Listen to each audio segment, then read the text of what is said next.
20 mart 2025-ci ildə Bakı şəhərində Papaqatlıda olduq.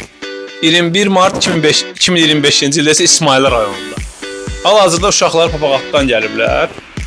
Bakıda mənim uşaqlarım olublar. Papaqatlıda fərqi soruşacağam. Rayonda isə birləşiblər bazı uşaqlarla Papaqatlıda. Uşaqlar, Bakı ilə rayonun fərqini danışa bilərsiniz?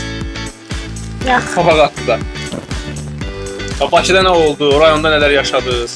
Bakıda heç nə vermədilər. Amma rayonda bütün qapıları açdıq, verdilər. Nə veriblər? Göstərə bilərsən?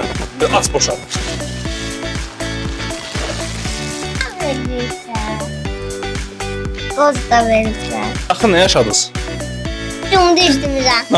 Haydi. Çoxlu şeylər, lili aldı, qoğul aldı, Şəkər.